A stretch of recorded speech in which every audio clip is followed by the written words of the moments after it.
Hi மக்களே, என்னோட இந்த நாள் எனக்கு ரொம்ப சூப்பராக போச்சு. உங்களுக்கும் அப்படி போயிருக்கும் நான் நம்புகிறேன். இன்றைக்கி வேலண்டைன்ஸ் டே வேறு. ஸோ நீங்கள் எல்லோரும் சூப்பராக என்ஜாய் பண்ணியிருப்பீங்கன்னு நம்புகிறேன். வாய்ப்பில்லை ராஜா. ஸோ நான் எப்படி அந்த டே வந்து ஸ்பெண்ட் பண்ணேன் அப்படின்றது தான் இந்த வீடியோவில் நான் சொல்ல போகிறேன்.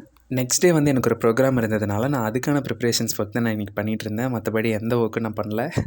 ஸோ நானும் என்னோடய ஃப்ரெண்டும் தான் போயிருந்தோம். ஈவினிங் டைமில் பஸ் ட்ராவல் பண்ணது ரொம்ப சூப்பராக இருந்தது. உங்களுக்கும் ஈவினிங் ட்ராவல்ஸ் பிடிக்கும்னு நினைக்கிறேன். ஸோ நான் ஒரு பேபி ஷவர் ஃபங்க்ஷனுக்கு போக வேண்டியிருந்ததுனால அந்த திங்ஸ்லாம் நாங்கள் வாங்கிட்டு ஈவினிங் போல் நாங்கள் கிளம்பிட்டோம். ஸோ அந்த பர்டிகுலர் டேயில் என்னோட மைண்டுக்கு வந்த விஷயம் என்ன அப்படின்னு சொன்னால், வேலண்டைன்ஸ் டே மட்டும் கிடையாது, எல்லா நாளுமே உங்களுக்கு பிடிச்சவங்க கிட்ட உங்களோட லவ்வை எக்ஸ்ப்ரெஸ் பண்ணலாம். ஸோ நீங்களும் அப்படி எக்ஸ்ப்ரெஸ் பண்ணிங்கன்னா இல்லையா அப்படின்றத இந்த கமெண்ட் செக்ஷனில் சொல்லிட்டு போங்க. அந்த நெக்ஸ்ட் டே ப்ரோக்ராம் கிளிப்ஸையும் நான் இதுலேயே ஆட் பண்ணியிருக்கேன். இந்த சார்ட் ரொம்ப இன்ட்ரெஸ்டிங்காக இருந்தது. இந்த ப்ளூ கலர் பிரிண்ட் எல்லாமே பாய் பேபியை குறிக்க தான், பிங்க் கலர் எல்லாமே கேர்ள் பேபியை குறிக்குதுன்னு போட்டிருந்தாங்க. ஸோ நாமளும் போய் வச்சுட்டு வரலாம் அப்படின்னு நினச்சேன். But it's very hard to choose. நான் எதுவுமே வைக்கல. அப்புறம் பார்த்துட்டு சும்மா வந்துட்டேன்.